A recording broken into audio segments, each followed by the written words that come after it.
Hello students, ഇന്ന് നമ്മൾ നോക്കാൻ പോകുന്ന ടോപ്പിക് എന്ന് പറയുന്നത് ഡിസിഷൻ മേക്കിംഗ് ആണ്. ഡിസിഷൻ മേക്കിങ്ങിൻ്റെ ടൂളും മോഡലും സ്റ്റൈലും ഈ 3 കാര്യങ്ങളാണ് നമ്മൾ നോക്കുന്നത്. ആദ്യം നമുക്ക് ഡിസിഷൻ മേക്കിംഗ് എന്താണെന്ന് നോക്കാം. Decision making is the selection based on some criteria from 2 or more possible alternative.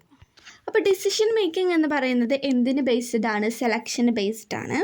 2 അതിൽ കൂടുതലോ പോസിബിൾ ആയിട്ടുള്ള ഓൾട്ടർനേറ്റീവ്സ് ഉണ്ടാകുന്ന സമയത്താണ് നമ്മൾ എന്ത് ചെയ്യുക? അവിടെ നമ്മൾ സെലക്ഷൻ നടത്തേണ്ടി വരും. അപ്പോൾ നമ്മൾ അവിടെ എന്ത് ചെയ്യണം? നമ്മൾ അവിടെ ഡിസിഷൻ എടുക്കും. ഏത് സെലക്ട് ചെയ്യണം എന്നൊരു decision making.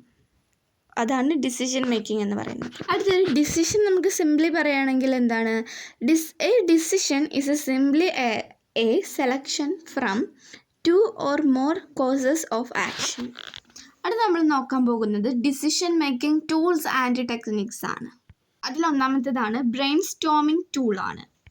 Brain storming is a group creative technique that is often used to find a solution to a specific problem. Brainstorming എന്ന് പറയുന്നത് എന്താണ്? ഒരു ഗ്രൂപ്പ് ക്രിയേറ്റിംഗ് ടെക്നിക്സ് ആണ്. അതിൽ കുറേയധികം മെമ്പേഴ്സൊക്കെ ഉണ്ടായിരിക്കും. എന്താണ് ഇവർ ചെയ്യുന്നത്? ഒരു സ്പെസിഫിക് ആയിട്ടുള്ള പ്രോബ്ലം അതിനെന്ത് ചെയ്യാണ്? അതിനൊരു സൊല്യൂഷൻ കണ്ടെത്താണ് ഈ ടൂൾ യൂസ് ചെയ്തിട്ട്.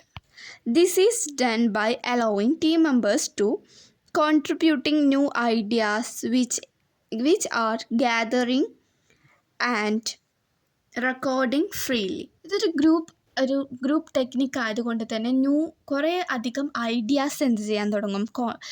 ഉണ്ടാവാൻ തുടങ്ങും. പുതിയ പുതിയ ഐഡിയാസ് ഉണ്ടായിരിക്കും. അതുപോലെ തന്നെ ഇതൊരു ഫ്രീ ആയിട്ട് റെക്കോർഡ് ചെയ്യുന്നൊരു ഒരു ടൂളാണ്. ബ്രെയിൻ സ്റ്റോമിംഗ് ടൂൾ എന്ന് പറയുന്നത് ഒരു ഗ്രൂപ്പ് ക്രിയേറ്റീവ് ടെക്നിക്കാണ്. കുറേയധികം മെമ്പേഴ്സ് അതിലുണ്ടായിരിക്കും. അതിനോടൊപ്പം അതൊരു ഫ്രീ ആയിട്ട് നമുക്ക് എന്തും പറയാം. നമ്മുടെ ഐഡിയാസൊക്കെ നമുക്ക് അവിടെ പറയാം. അതിലൂടെ എന്തുണ്ടാവും? പുതിയ പുതിയ ഐഡിയാസ് കോൺട്രിബ്യൂട്ട് ചെയ്യാൻ തുടങ്ങും. അടുത്തതാണ് decision tree analysis. That is called A decision tree because the model specifically look like a tree with branches.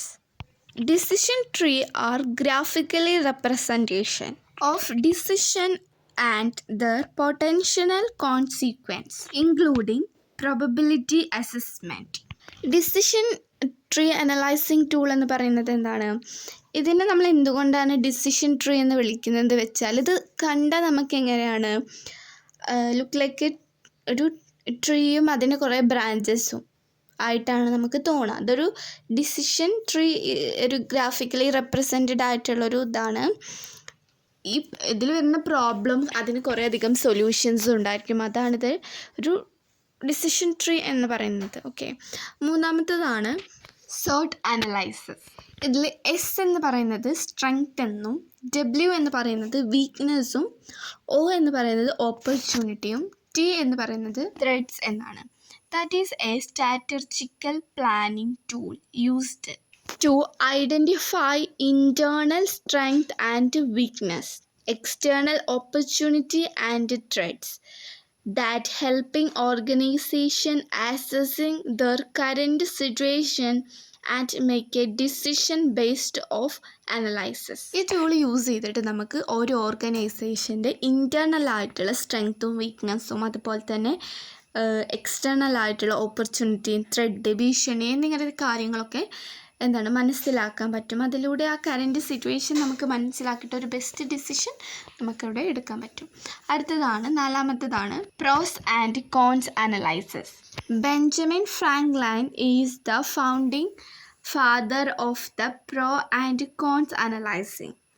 Pro and co analyzing is a decision making tool that is involve evaluating the potential benefit and drawbacks of the different option in order to determine the best course of action. Pro and con analyse കൊണ്ടുവന്നിട്ടുള്ളത് Benjamin Franklin എന്ന് പറയുന്ന ഒരാളാണ്. ഇതൊരു decision making tool തന്നെയാണ്. ഇതിലൂടെ നമുക്ക് എന്ത് എവല്യൂട്ട് ചെയ്യാൻ പറ്റും, എന്ത് വിലയിരുത്താൻ പറ്റും? ഒരു പൊട്ടൻഷ്യൽ ബെനിഫിറ്റ്സും അതുപോലെ തന്നെ ഡ്രോബാക്സും. അതായത് ഒരു ബിസിനസ്സിൻ്റെ എന്തൊക്കെ വിലയിരുത്താൻ പറ്റും നമുക്ക്, ഒരു ഓർഗനൈസേഷൻ്റെ നേട്ടങ്ങളും പൊട്ടൻഷ്യൽ ബെനിഫിറ്റ്സും അതുപോലെ തന്നെ ഡ്രോബാക്സ് എന്ന് പറയുമ്പോൾ എന്താണ് പോരായ്മകളും നോക്കാൻ പറ്റും. അതിലൂടെ നമുക്ക് എന്തെടുക്കാൻ പറ്റും, ഒരു ബെസ്റ്റ് കോഴ്സ് ഓഫ് ആക്ഷൻ എടുക്കാൻ പറ്റും. ഒരു ഡിസിഷൻ മേക്കിംഗ് നമ്മുടെ അവിടെ നമുക്ക് നന്നായിട്ട് എടുക്കാൻ പറ്റും. അടുത്തതാണ് അഞ്ചാമത്തേതാണ് PESTEL അനലൈസിസ് ആണ്. ഈ ടൂള് നമ്മൾ എന്തിനാണ് യൂസ് ചെയ്യുന്നത് എന്ന് വെച്ചാൽ ഇതൊരു അനലൈസിങ് ടൂളാണ്. ഇത് ഹെൽപ്പ് ചെയ്യുന്നത് ബിസിനസ് ഓർഗനൈസേഷൻ്റെ എക്സ്റ്റേണൽ ആയിട്ടുള്ള ഫാക്ടേഴ്സ് നമുക്ക് അറിയാൻ വേണ്ടിയിട്ടാണ്, ഐഡൻറ്റിഫൈ ചെയ്യാൻ വേണ്ടിയിട്ടാണ്.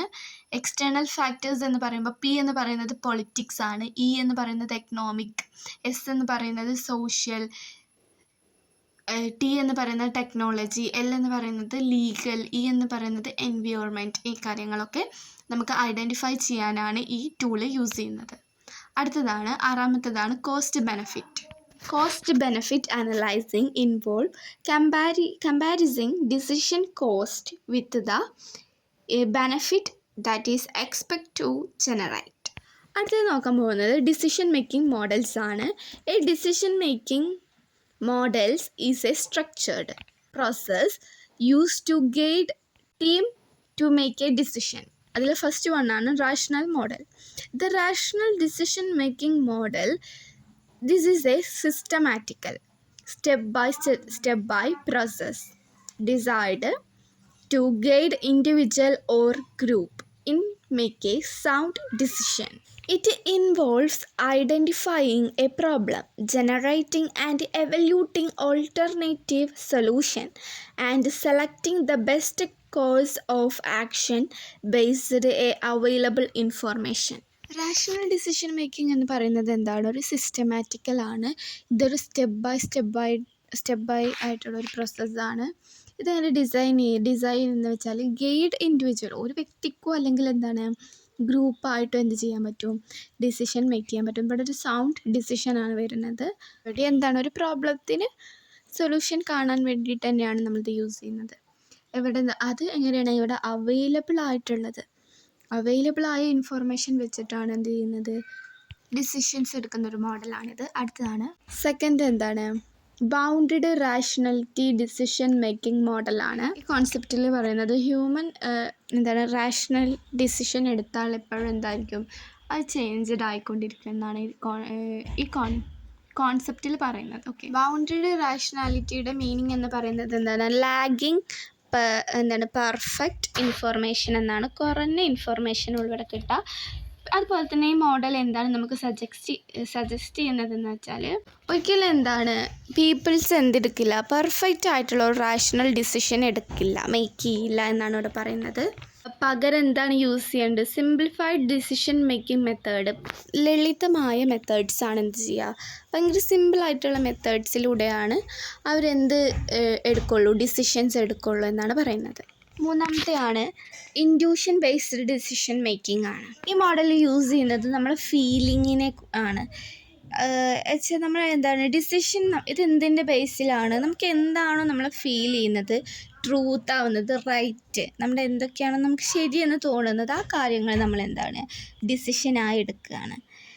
ഇത് വളരെ ഡീപ്പായിട്ടുള്ള ഒരു പ്രോസസ്സാണ്. അതുപോലെ തന്നെ ഭയങ്കര ഇത് കുറേ ലേണിംഗ് പ്രോസസ്സും ഇതിലുണ്ടായിരിക്കും. ഇൻഡ്യൂഷൻ ഡിസിഷൻ മേക്കിംഗ് എന്ന് പറയുമ്പോൾ വളരെയധികം ലേണിംഗ് പ്രോസസ്ഡ് ആയിട്ടുള്ള കുറേയധികം നോളേജൊക്കെ നമുക്കതിൽ ആവശ്യമുണ്ടാക്കും.